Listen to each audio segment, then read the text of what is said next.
Hi, everybody. My name is Barbara Fernandez. I'm a speech language pathologist, and I am the developer, one of the developers of the bilingual articulation and phonology assessment. Earlier today, I got an email from one of the authors of BAPA, Ellen Kester, asking about utilizing BAPA virtually in the middle of all of this, that everybody is just confined at home. And we decided to do a recorded chat to go over on how you guys can use BAPA at home. Hi, Ellen. It's nice getting together and talking about this. Yes, it is. Thanks for acting so promptly. One of the things that we've been hearing from people in our community is, how are we going to do assessments? And we can absolutely do assessments.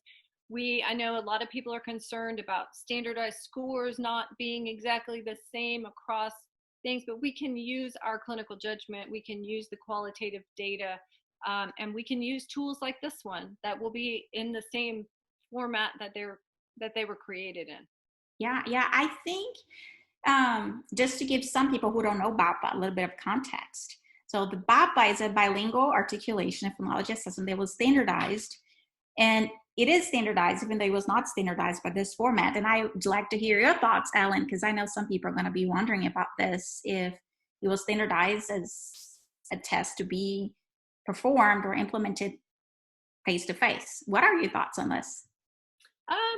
Well, we did do the norming face-to-face, but the interaction is the clinician with a tool. So typically it would be this iPad right here, and we would show the child the picture on the screen, and then we mark any errors. Okay. So when we're doing this via computer, Barbara's going to show you all here shortly. You plug your iPad into the computer, and you're going to see the same visual. They will see the same visual on the screen. It's the same voice prompt that you get. So really, this system is very similar to what you get in real when you're sitting person to person.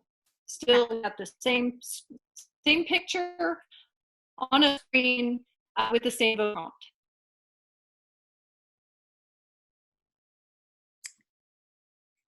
Yeah, I cut a little bit there, but one interesting thing is that when you think that how much more efficient and nice it would be for a child to be able to look at something on a screen that it's directly posted on their own computer screen or their own iPad screen, versus having to hold a picture here of a paper-based assessment.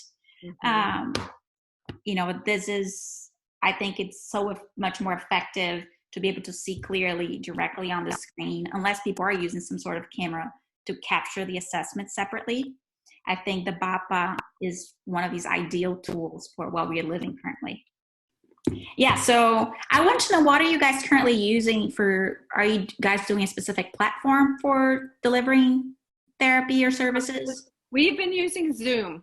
That is the approach that we've taken. And it seems to be working really well. We have occasional periods where the screen will freeze up for a moment, but for the most part, it's been really good. And we've been able to hand controls over to the families, to work with our clients who can point to things on the screen and circle things. And so it's been fun. It's been a big learning curve for us over the last week and a half since we started doing therapy, but it's been great. Now, I think this is going to be a big shift. We're seeing lots of changes, and for us having to adapt in doing service delivery, it will be, I think it would change the way we deliver services forever.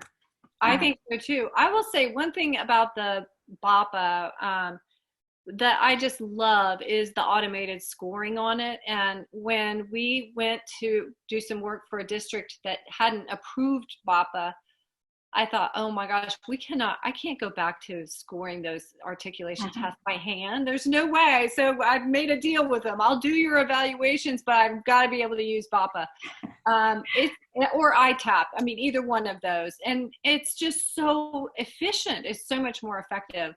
Yeah, nobody will want to go back.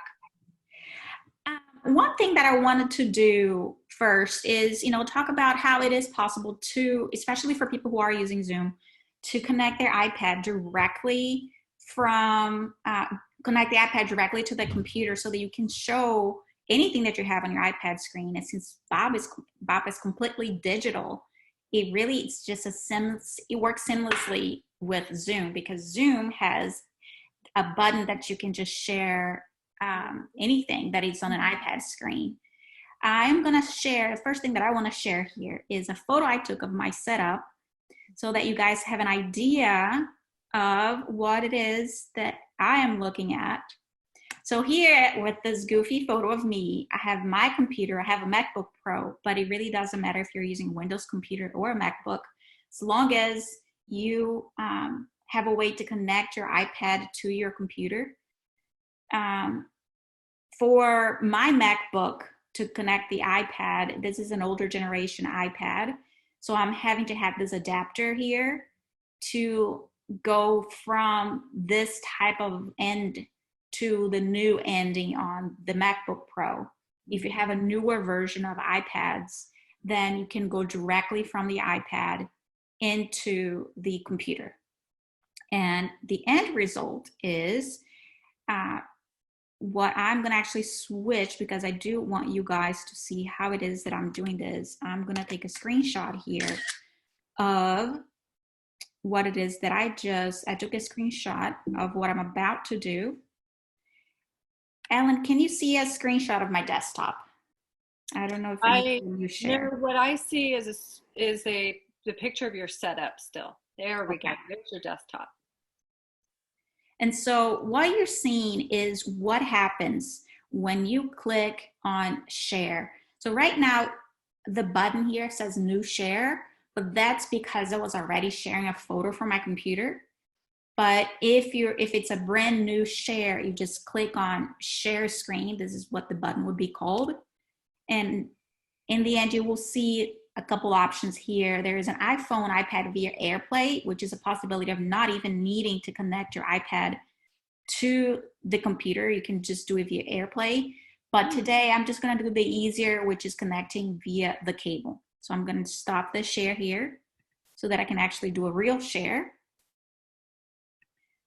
from my computer, my iPad screen, so that we can actually take a look at BAPA and how nicely it integrates with any kind of telehealth. Go ahead and share. Now, Barbara, could you plug that in just with a USB port, through the USB port in an older? Yes.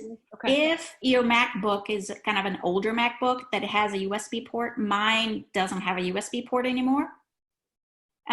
Because it's kind of one of those newer that has a Fire in. It's a different kind of entry. It doesn't have USB. Okay. So I had to use that adapter.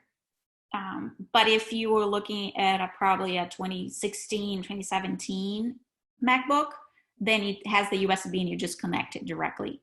This is also considering you have an older iPad. So a 2017 and older iPad. Because if you have a newer iPad, then you have to convert the other way. Okay. So what you're looking at, you can see my iPad screen, right? Yeah, so this is basically my iPad screen with all the apps, and I'm gonna start BAPA. And this is basically the app. If you already own BAPA, you can just go ahead and connect and open BAPA and do your assessment. If you don't have BAPA yet, it's an easy going to the App Store, downloading BAPA, and then going through the process that we just discussed. Ellen, would you like to take over showing BAPA? You want to give me the controls? Let me see if there is, because now I want it to be more advanced. Yeah. How about we go ahead and show people about adding a new student? Okay, let's do that. Okay, so we're going to type in a student name here, and then we are going to do a date of birth. And to do this, you want to flip the year back first, because it won't let you go to a date in the future. So always start with the year. And then that's actually very close to my actual birthday, except for the 2011 part. It's December 20. If you want to test in both languages, if your student is bilingual, you're going to pick both here. Are you testing bilingual chat today? Yes. And then You can check your dialectal influences. Let's say Mexico. And then we entered our new student there. And then we need to go find them in the menu. There we go. LNK, Right. 8 years old. Then up in the right corner, we're going to click New Assessment. Then we get to pick which one we want to start with, English or Spanish. Let's start with Spanish.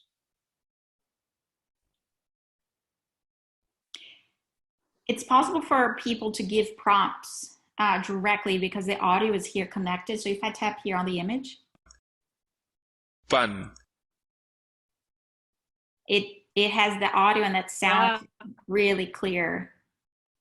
It does. It sounds very clear on my end as well. And that's, again, that's exactly, if I was doing this with a student and we touched the screen, they would hear that same voice saying pan. So really the same prompts that you would get in real life. Yeah. And then from here, if there's an error, you're going to mark it by touching the letters on your screen. Now, Barbara, are you doing that on your iPad and it's showing up? Okay. Yes. So you're holding your iPad.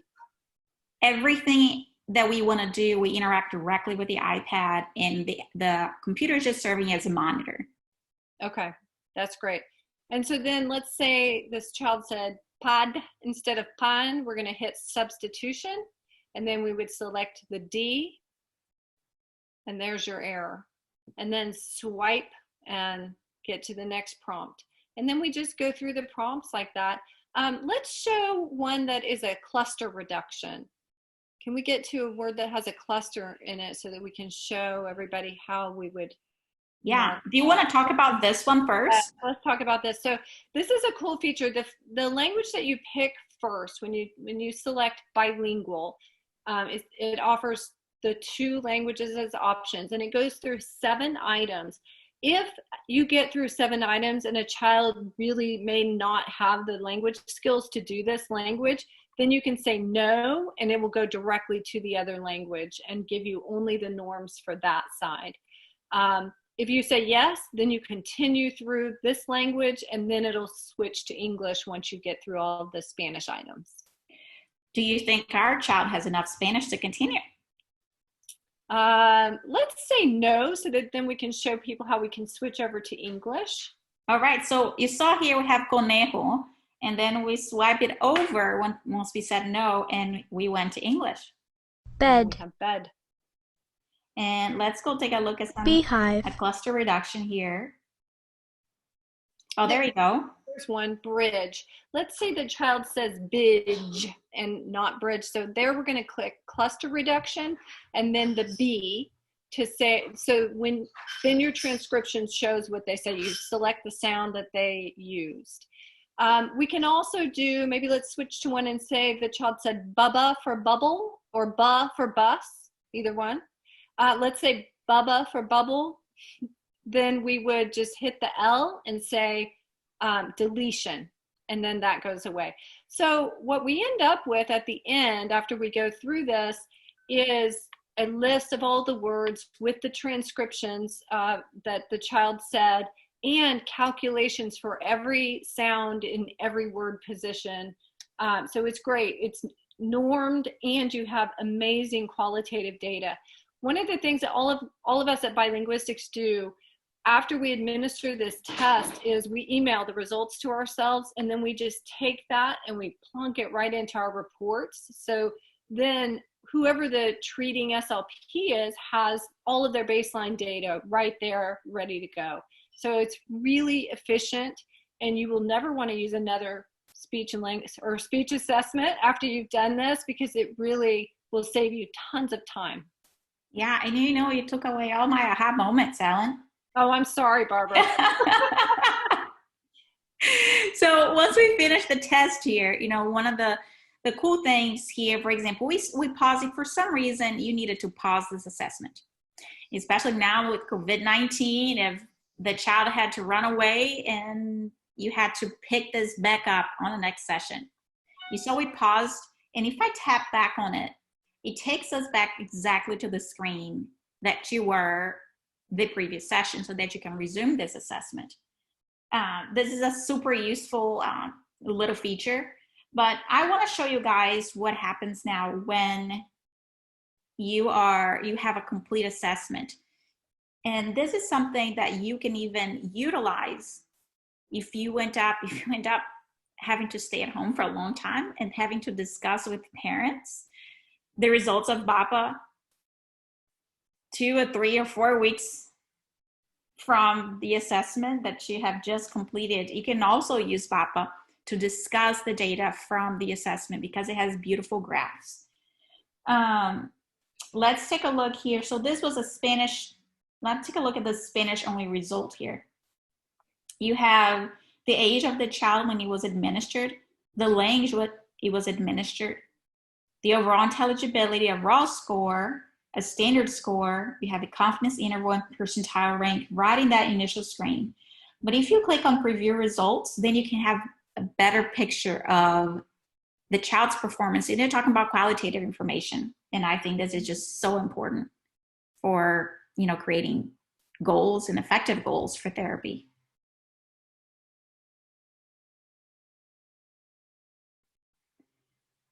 I think this is one of my favorite tabs, is the words tab.